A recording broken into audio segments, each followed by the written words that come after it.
আমার আম্মুর হাতের স্পেশাল একটা রেসিপি আজকে আমি আপনাদের সঙ্গে শেয়ার করব। এর জন্য এখানে আমি শুকনো বড়ই নিয়ে নিয়েছি। বড়ইগুলোকে খুব ভালোভাবে ধুয়ে পরিষ্কার করে নিয়েছি। তারপর চুলায় একটা পাত্র বসিয়ে এখানে আমি পর্যাপ্ত পরিমাণে পানি দিয়ে দিচ্ছি। তারপর আগে থেকে ধুয়ে রাখা বড়ইগুলো এখানে আমি দিয়ে নিয়েছি।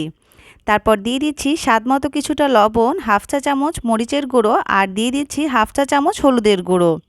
এবার এই সবগুলো উপকরণ খুব ভালোভাবে নেড়েচেড়ে মিশিয়ে নিচ্ছি।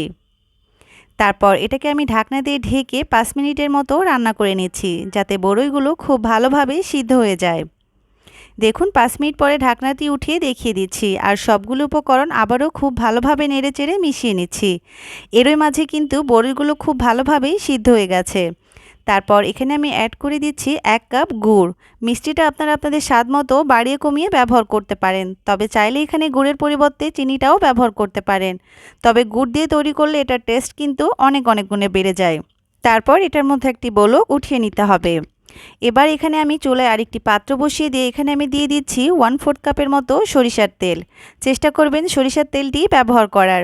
দিয়ে দিচ্ছি 3টার মতো শুকনো মরিচ আর 1 টেবিল চামচ পরিমাণ রসুন কুচি। এবার এই সবগুলো উপকরণকে আমি কিছু সময় ভেজে নিচ্ছি। দেখুন আমি কিছু সময় এগুলোকে ভেজে নিয়েছি। তারপর এখানে আমি অ্যাড করে দিচ্ছি 1 চা চামচ পরিমাণ কালো সরিষা। এবার এই সরিষাটাকেও সব কিছুর সঙ্গে একটু সময় নেড়েচেড়ে ভেজে নিচ্ছি। দেখুন খুব ভালোভাবে ভেজে নেওয়া হয়ে গেছে, আর এর মধ্যেই কিন্তু আমার বাগার তৈরি হয়ে গেছে। এবার আগে থেকে যে বড়ইয়ের মিশ্রণটা তৈরি করে রেখেছিলাম এর মধ্যেই বাগারটা দিয়ে দিচ্ছি। আর তাহলেই দেখুন সবগুলো উপকরণ খুব ভালোভাবে মিশিয়ে নিলেই তৈরি হয়ে গেছে ভীষণই লোভনীয় ও মজাদার বড়ইয়ের টকের রেসিপিটা। আমার আম্মুর হাতের এই রেসিপিটা খেতে যে আসলে আমার এতটাই মজাদার লাগে, তাই ভাবলাম আজকে আমি আমার আম্মুর এই সহজ রেসিপিটা আপনাদের সঙ্গে একটু শেয়ার করে নিই। আশা করছি আমার আজকের এই সহজ রেসিপিটা আপনাদের কাছে অনেক বেশি ভালো লেগেছে। এটা তৈরি করা যেমন সহজ, খেতেও মাশাআল্লাহ অনেক বেশি মজাদার। যারা কখনোই বড়ইয়ের এই টকের রেসিপিটা তৈরি করেননি, তারা যদি একবার এই টকের রেসিপিটা তৈরি করে দেখেন, তাহলে বলবেন আগে কেন তৈরি করিনি। এটা খেতে আসলে এতটাই মজাদার।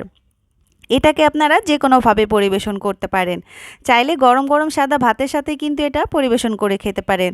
তবে আমি কিন্তু এটা এমনিতেই খাই। আমার এটা এমনিতে খেতেই বেশি ভালো লাগে। তবে আপনারা আপনাদের পছন্দ মতো পরিবেশন করে খেতে পারেন। আশা করছি সহজ রেসিপিটা ভালো লেগেছে। ভালো লাগলে একবারের জন্য হলেও তৈরি করে দেখবেন। আজকের মতো এখানেই বিদায় নিচ্ছি। সুস্থ থাকবেন, ভালো থাকবেন, আমাদের জন্য দোয়া করবেন। আল্লাহ হাফেজ।